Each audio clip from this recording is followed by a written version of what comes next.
Alors l'inconscient a un impact énorme puisque c'est lui qui est responsable des réflexes, des apprentissages, des blocages. Donc si un jour on s'est moqué de vous à l'école et que vous l'avez vraiment mal vécu, ça a peut-être mis en vous de la timidité. Imaginez une vie, peu importe le métier, peu importe l'âge, peu importe l'étude, peu importe la famille où on est élevé, imaginez votre vie timide et votre vie sans la moindre timidité. C'est royalement différent. Et ça, c'est juste l'inconscient, parce qu'il a souffert ce jour-là, qui voulait vous protéger et éviter que vous souffriez à nouveau, et donc qui fait que vous parlez moins pour plus souffrir. Au final, il fait pire sans le savoir. Donc l'impact de l'inconscient dans une vie est énorme, et c'est pour ça que j'ai envie de dire aux gens, secouez-vous, allez voir un hypno, parce qu'en fait, tout ce qui ne vous convient pas peut devenir du passé, et vous pouvez être qui vous voulez être.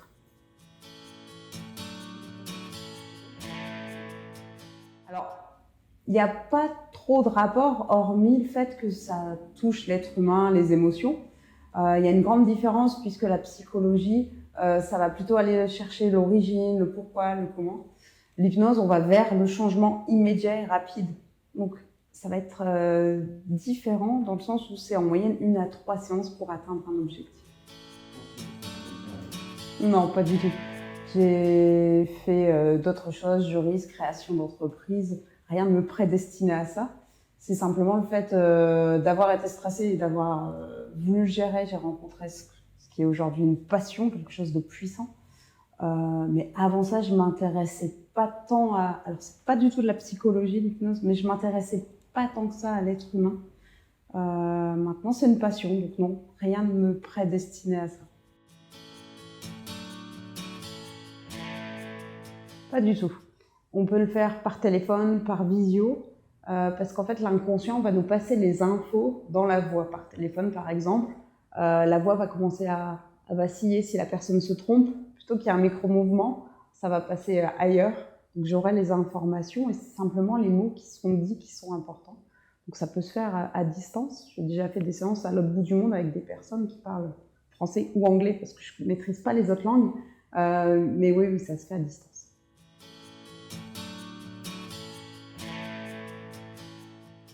L'hypnose, c'est un outil pour être soi-même.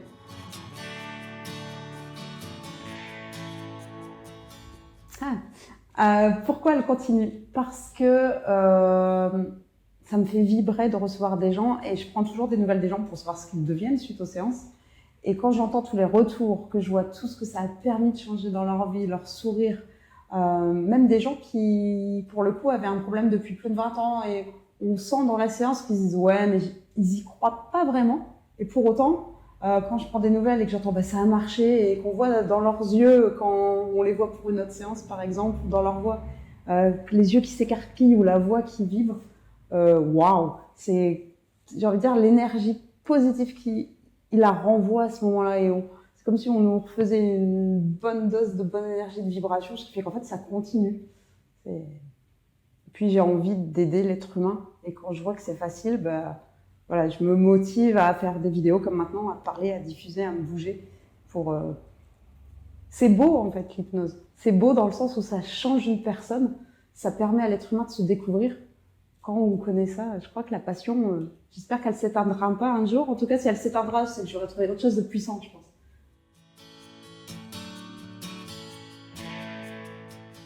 Totalement. En fait, ça va changer ce que vous voulez changer. Donc si vous vous dites... quel trait de caractère, par exemple? De la timidité, par exemple. Ouais. Et ben, totalement. En fait, quand on parle de la confiance en soi, ça permet d'avoir confiance. Et si je fais confiance en moi, je fais ce que je veux. Si je fais ce que je veux, j'ose tout faire. Donc, ça le change. Moi, j'étais quelqu'un de stressé. J'ai arrêté à être stressée. Je n'arrivais pas à danser. C'est-à-dire, je bougeais un pied, un autre pied, un pied, un autre pied. Alors, j'ai pas fait de séance pour apprendre à danser. J'ai juste fait un travail sur moi et enlevé tout ce qui me paralysait et j'ai vu que je dansais totalement différemment. C'est assez impressionnant de voir tous les changements qui se mettent en route en travaillant quelque chose. Donc oui, les traits de caractère dont on ne veut plus par chance, on peut les travailler facilement en hypnose.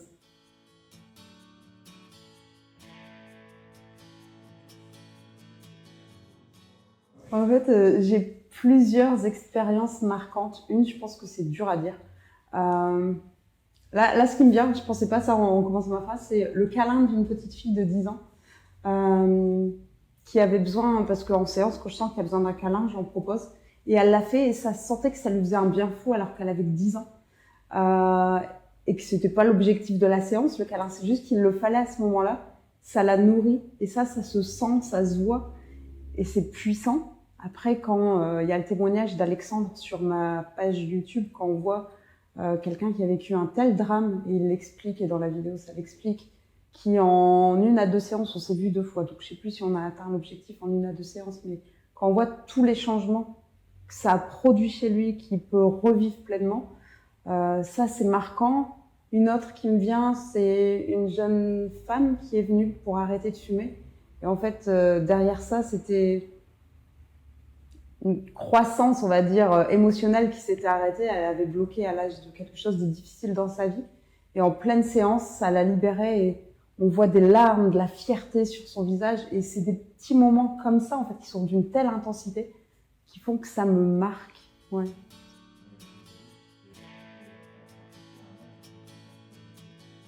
Ok, on est sensible à l'hypnose à tout âge.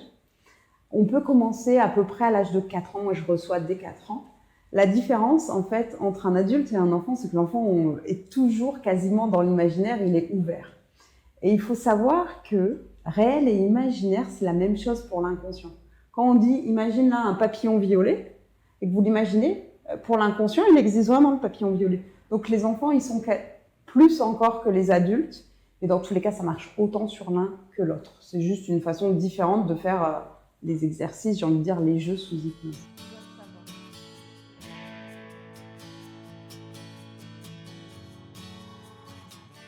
Avec moi, en tout cas, il faut savoir que ce qui sera dit durant la séance, si l'enfant dit qu'il ne veut pas raconter, je ne raconterai pas aux parents ce qui s'est passé. Donc ça peut apparaître comme quelque chose de frustrant. Ça, je le préviens en amont, c'est je raconterai pas et je garde vraiment secret. Ça peut paraître dur pour un parent qui s'inquiète pour son enfant, mais ce sera secret si l'enfant veut que ce soit secret. Et à l'inverse, s'il veut que je raconte tout devant l'enfant, bien sûr. Ça, c'est la première chose. La deuxième chose, c'est aussi si l'enfant veut travailler autre chose que ce que le parent a demandé, même si l'enfant est d'accord avec le parent, mais initialement, il dit oui, je vais travailler sur ça, et qu'une fois le parent en salle d'attente, l'enfant dit finalement, je veux faire ça, et que l'enfant ne veut pas raconter, moi je fais ce que l'enfant me dit, c'est lui le décideur. Donc j'aurai travaillé ce qu'il a demandé, le parent ne saura pas qu'on a changé. Parfois aussi le parent pourra se dire ça n'a pas marché. En fait, c'est pas que ça n'a pas marché, c'est qu'on a travaillé sur autre chose. Mais bon, c'est comme ça.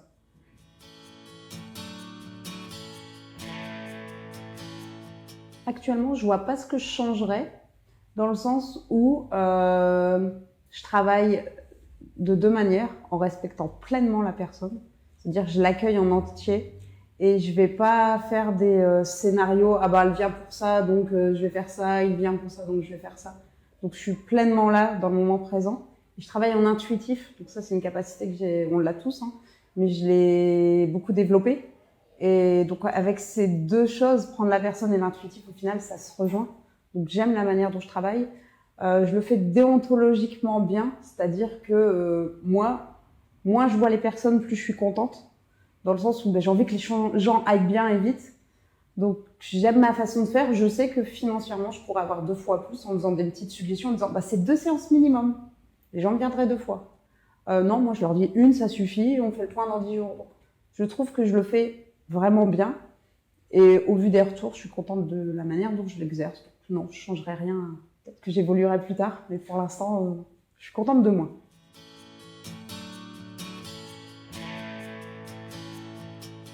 Alors, il n'y a pas besoin de diplôme, c'est pas réglementé en France. Alors, il y a des inconvénients et des avantages. L'avantage, c'est que s'ils mettent à des réglementations où il faut 5 ans, etc. de formation, c'est un peu dommage parce que pour avoir fait une formation assez rapide, ça suffit amplement. C'est la manière de parler, etc. Il n'y a pas besoin de longues études. Par contre, ça peut être intéressant aussi de réglementer s'ils n'abusent pas dans la réglementation, en fait, les personnes qui légifèrent, parce qu'il y a aussi des écoles maintenant qui, en 3 jours, donnent le diplôme. Et oui, on peut mettre sous hypnose quelqu'un en 1 heure. En 1 heure, tout le monde peut apprendre à mettre quelqu'un sous hypnose. Pour autant, mettre sous hypnose, ça suffit pas à atteindre un objectif. Donc, il n'y a pas besoin de diplôme. C'est pas réglementé en France.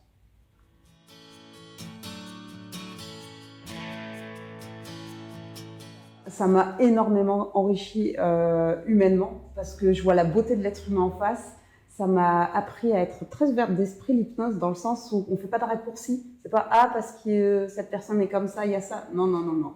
C'est écoute l'être humain, on voit ce qu'il y a et pour chaque personne, il y a quelque chose de différent derrière. Donc, c'est un grand apprentissage humain.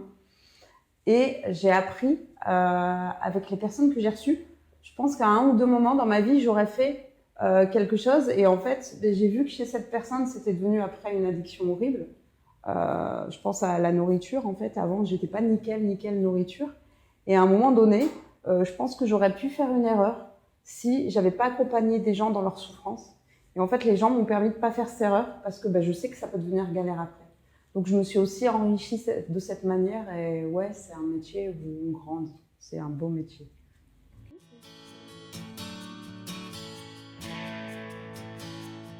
Alors, c'est très large. Par chance, en fait, on entend un peu plus parler d'hypnose et les gens s'ouvrent, donc ils savent qu'il y a plein de choses qui peuvent être traitées. Je vais commencer par les douleurs.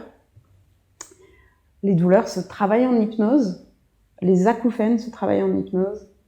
Les traumatismes se travaillent en hypnose. On peut désactiver un traumatisme. Alors, j'ai travaillé sur la technique Vieri, je l'ai créée. Ça désactive un traumatisme. Dans 98% des cas, c'est une seule séance pour désactiver un trauma. Donc, c'est important. On travaille sur ça. Les deuils.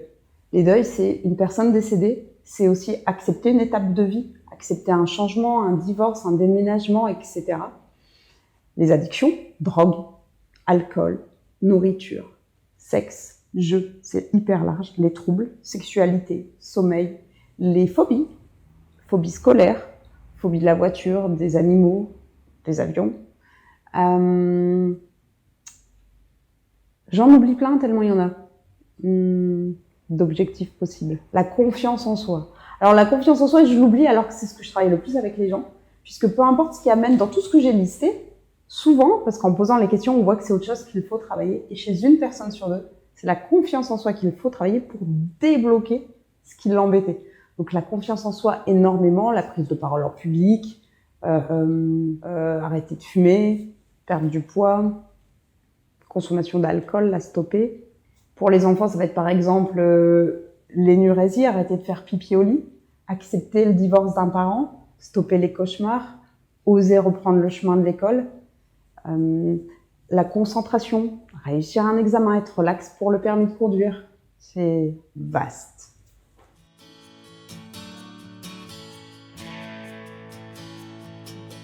Il y a différents types d'hypnose. Alors, il y a plein de choses qui viennent. Premièrement, il y a l'hypnose directive qui n'est plus utilisée aujourd'hui, qui est l'hypnose utilisée dans d'autres siècles. Où la population obéissait, dort maintenant, la personne dormait, alors dormait entre guillemets, c'est-à-dire que l'inconscient obéissait et on pouvait faire, dans le temps il y avait des extractions de dents qui se faisaient sous hypnose, sans anesthésiant, sans douleur, donc là on obéit, dort, point. Notre société n'obéit plus aussi facilement, donc l'hypnose directive ne marcherait pas aujourd'hui. C'est l'hypnose qu'on utilise en spectacle, la directive. Donc il y a l'hypnose conversationnelle, au final c'est dans une conversation, le fait d'évoquer quelque chose, de donner un autre point de vue, une autre idée, de raconter une histoire, tout ça, ça suffit en fait. C'est de l'hypnose, on peut changer de point de vue, puisque l'hypnose, c'est juste retirer des croyances, des visions, se mettre à l'ordre du jour de qui on est, on se débarrasse de ce qu'on ne veut plus, donc une conversation peut suffire. Et puis parfois en séance, on fait soit de l'hypnose conversationnelle, si ça suffit, si ça s'adapte, soit il faut un exercice concret. Je donne un exemple, on va dire, imaginez là ce qui ne nous convient pas et le jeter, par exemple. Donc c'est avec des exercices, on dit qu'on est en transe, on maîtrise ce qui se passe. C'est juste de l'hyper-conscience, on est encore plus ouvert. Il y a cette façon de faire, donc on nous met formellement sous hypnose et on fait un exercice. Et l'autre manière de faire, c'est simplement en discutant, en conversant. Et alors, je ne le fais pas dans la majorité des séances, dans le sens où je vois les gens vraiment en moyenne 1 à 3 fois, donc assez peu. Et pour beaucoup, l'hypnose, du fait de l'hypnose de spectacle, vous savez, on perd conscience presque. Donc déjà, le fait qu'ils maîtrisent tout, ils se disent c'est bizarre, je suis pas sous hypnose. Donc si en plus on ne fait que parler et qu'on montre rien d'autre, comme les mains qui se touchent toutes seules, les gens vont se dire ouais, c'est n'importe quoi, ce qui est faux. Donc l'hypnose conversationnelle, je vais l'utiliser que quand je sens que c'est pertinent et qu'il faut ça, ou si la personne est ouverte à pas voir d'autres choses durant la séance. Et c'est hyper efficace et intéressant.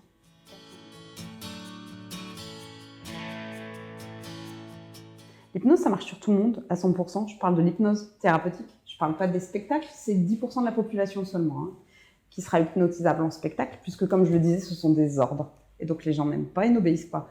Pour l'autre, en fait, c'est la personne qui vient consulter qui donne l'ordre. C'est « je veux arrêter de fumer. Je veux avoir confiance en moi ». Donc en fait, elle s'obéit au final. L'hypnothérapeute est juste là pour lui retirer un obstacle, le mettre sur la voie, le chemin, lui faire une remarque, etc. Et ça marche sur tout le monde.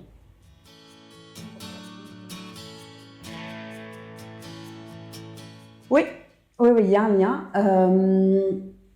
C'est-à-dire qu'en formation, on apprend ou pas. Moi, j'ai fait de l'analyse comportementale en plus, qui ressemblait au mentalisme.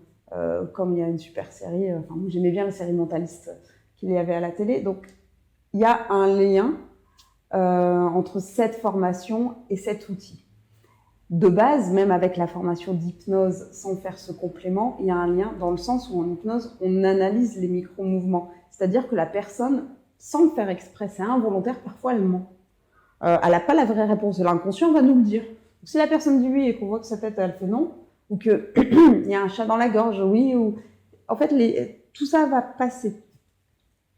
Ce qu'il faut savoir, pour le mentalisme, c'est ce que j'ai fait dans l'analyse comportementale, on ne peut pas être sûr à 100% du micro-mouvement de l'analyse. Parce que si la personne, au moment où on croit déceler cette réponse qui est donnée, ça dure 1/100 de seconde et c'est donné avant même que vous ayez le temps de répondre. C'est vraiment très, très, très rapide. Il faut savoir que si la personne chez qui on croit analyser telle réponse est en train à ce moment-là de penser à autre chose, elle est en train de répondre à autre chose. Et donc, elle peut être concentrée sur autre chose. Et donc, on croit percevoir un micro-mouvement pour une chose, et en fait, elle pense à autre chose. Donc, on ne peut pas être certain. Mais oui, il y a beaucoup d'analyses et des mouvements, des micro-mouvements, des réactions, de la voix, de l'intonation dans l'hypnose. Donc oui, il y a énormément de points communs. J'ai envie de dire, c'est une sous-branche de l'hypnose. L'hypnose, ça va aller au-delà, puisqu'en plus, après, ça va nous permettre de changer ce que la personne veut changer. Oui. Passez la porte d'un cabinet d'hypnose. Allez-y, faites-le. Il n'y a rien à perdre, tout à gagner et à découvrir. Ouais, le choix du thérapeute.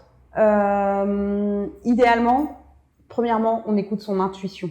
Si vous ne sentez pas, juste l'intuition, il ne faut pas réfléchir. Si je ne le sens pas, n'y allez pas. Deuxièmement, si vous avez du bouche à oreille, une recommandation, c'est un plus. Troisièmement, alors là, il faut y être allé ou avoir entendu, si c'est un thérapeute qui lit des papiers, ça arrive parfois, il ne s'adapte pas à vous, on jette. L'école, c'est toujours un plus, l'école qui a suivi l'hypnothérapeute. Je ne les connais pas toutes, donc je ne peux pas les lister. Une école qui forme en 3 jours est à fuir, à mon sens. Donc le choix de l'hypno. Parce que, et justement, j'ai envie de dire à ceux qui auraient passé la porte d'un cabinet une fois, pour qui ça n'a pas marché, avec qui ça n'a pas accroché l'hypno, ou qui se disent que ça marche pas, ça marche sur tout le monde tout le temps. Allez voir un autre hypno si c'était pas l'hypno qui vous correspondait, ou persévérer, parce que parfois, j'ai déjà entendu une personne, ça marche pas, donc j'arrête. Bah non, je le dis, c'est en moyenne, c'est 1 à 3 séances, c'est pas toujours une. Donc c'est soit faites-en une deuxième, soit changez d'hypno. Mais ça marche, donc allez-y.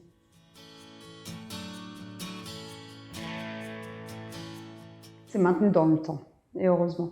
Il est rare qu'il faille revenir dessus plusieurs temps après. Personnellement, j'ai travaillé la peur des araignées avant d'être hypno en une séance, et je me suis dit, est-ce que c'est revenu ou pas? Et je suis allée en voyage, j'étais dans une barque, il y avait une belle araignée, j'ai fait, c'est bon, ça reste. Donc ça reste. On me dit parfois, mais si on arrête de fumer, est-ce que c'est définitif ou pas? Alors j'ai déjà eu une personne qui est revenue plusieurs années après parce que il s'était passé quelque chose de difficile dans sa vie et l'inconscient avait remis la cigarette, donc elle est juste revenue faire une séance. Mais sinon, de base, ça reste.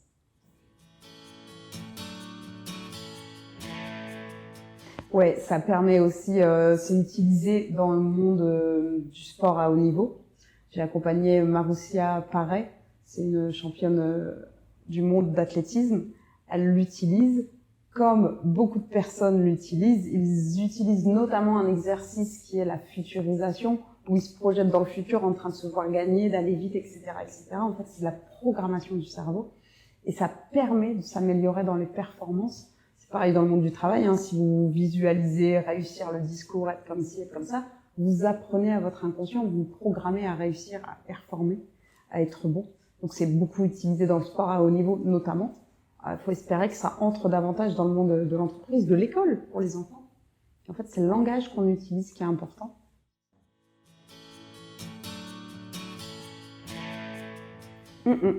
Ça peut avoir un impact dans le sens où quand vous changez, vraiment, vous changez totalement. Peut-être que vous allez avoir, vous n'osiez peut-être pas sortir, vous n'aviez pas confiance, mais vous avez envie de sortir, vous avez envie de rencontrer des gens.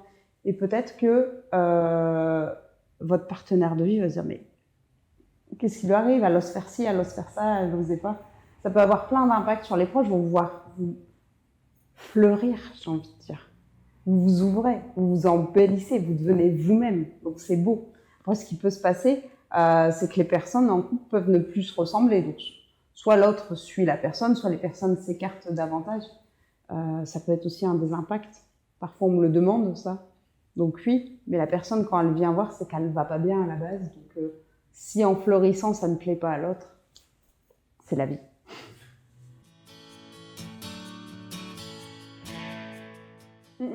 Les mots sont extrêmement importants dans la vie de tous les jours. Et je sais que quand je suis sortie de la formation, je disais à mon ex-mari, oh là là, dis pas ça à notre fils, dis pas ça, parce que cette phrase-là, l'air de rien, c'est une phrase anodine dite un jour, l'hypnothérapeute voit que ça peut mettre une idée, ça peut cristalliser quelque chose de mauvais pour l'enfant.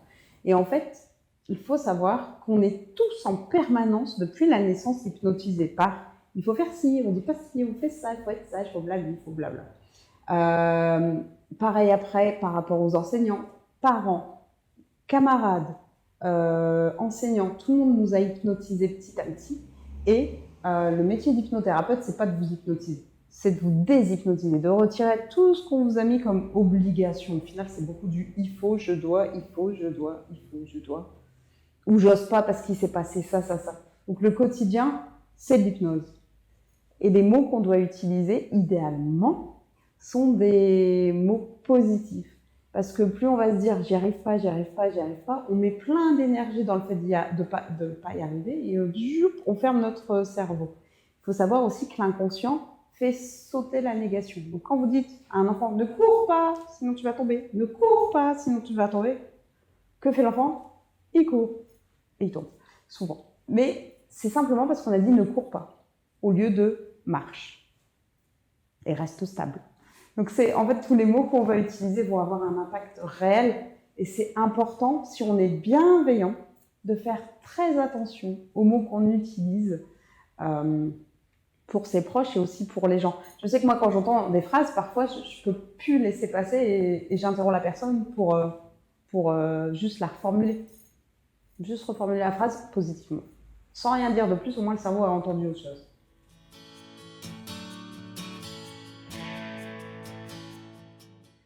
Oui. En fait, il faut savoir que quand vous avez une addiction, par exemple, je vais donner l'exemple de la nourriture. Quand vous avez une addiction qui se met en place, souvent c'est un signal d'alarme pour l'inconscient pour dire « je vais pas bien, je vais pas bien, change un truc ». En fait, il essaie de vous rendre malheureux, entre guillemets, avec la nourriture, avec les 20 kilos en trop, pour que vous vous bougiez. Et donc, en allant voir l'hypno, on va voir ce qu'il y avait en dessous. Donc, souvent, c'est sa manière de dire « je vais pas bien ». Donc, c'est intéressant de l'écouter et pas d'attendre 5000 ans pour réagir. Une des dames que j'ai reçues, en fait, elle grignotait parce qu'elle n'avait pas fait le deuil de son papa. L'inconscient voulait qu'elle travaille le deuil pour pouvoir être heureuse. On a fait le deuil, elle a perdu du poids. Donc souvent, c'est un message de l'inconscient et il a envie que vous alliez bien.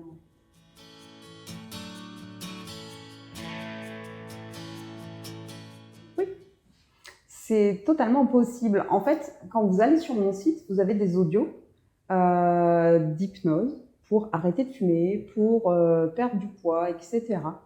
En fait, ça, c'est quand il y a deux manières de travailler sous hypnose. Soit il y a un problème sur lequel on doit travailler, soit il faut juste programmer, apprendre. Donc en fait, tous les audios qu'il y a sur mon site, c'est dans lequel on programme, on apprend. Donc là, on peut être à 50 dans la pièce. Je pose les questions. Donc les gens se répondent dans leur tête. Donc quand vous prenez l'audio sur le site, pareil, vous répondez dans votre tête.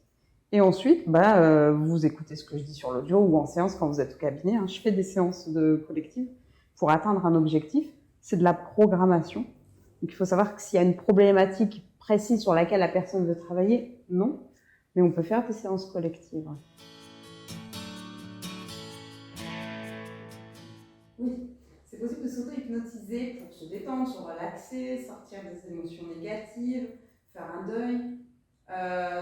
C'est plein de choses qu'on peut apprendre à faire. Vous trouverez sur mon site web des formations d'auto-hypnose, justement tout ça, vous pouvez le faire.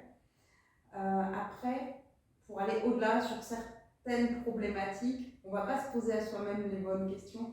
Donc je ne m'auto-hypnotise pas pour tout, par exemple. Je fais appel des fois à des hypnothérapeutes. Il y a une partie que je fais seule, il y a une partie que je fais accompagnée.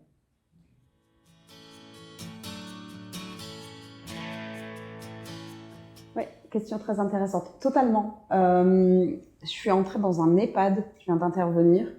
C'était un EHPAD avec des personnes qui ont totalement leur esprit et des personnes qui ont Alzheimer. C'est adapté aux deux puisque l'hypnose est adaptée aussi aux personnes atteintes d'Alzheimer. Donc c'était pour faire de la détente, relaxation.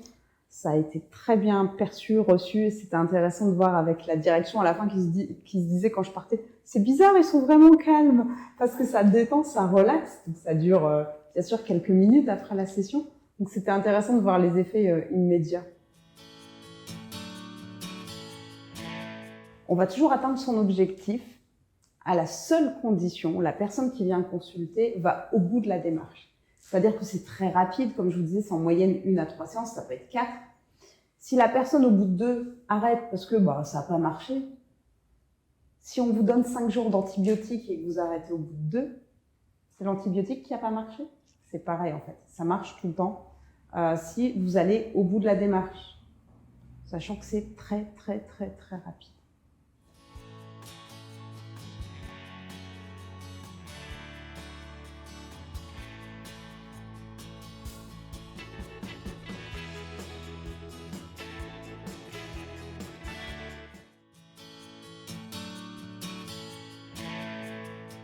Tout à fait, parce qu'en fait, on a besoin de prendre soin de soi. Alors moi, j'ai fait un gros travail quand j'ai vu qu'au début, qu'on peut changer ça, que j'ai su enlever le stress qui me pourrissait la vie depuis des années. Bon, attends, je vais aussi changer ça, puis ça. Donc moi, j'ai vraiment fait beaucoup de séances. Et puis, une fois que le gros du travail est fait, vous êtes toujours un être humain qui est en train de vivre. Donc il y a des choses qui lui arrivent, parfois pas plaisantes, et que il faut travailler pour pouvoir justement pas réalourdir le sac à dos. Et ça, c'est un message que je veux passer aux gens. C'est pourquoi vous attendez, pourquoi vous êtes en train de vous casser le dos à porter 50 kilos. Lâchez tout de suite le kilo qui gêne et avancez, libérez-vous. Il faut savoir que l'hypnose, ça va être rapide et il n'y a pas besoin de faire une thérapie pendant 1000 ans. Mais une fois que vous allez bien, ok, cool. Et si un jour il vous arrive quelque chose qui est dur à digérer, refaites une séance. C'est ce que je fais personnellement.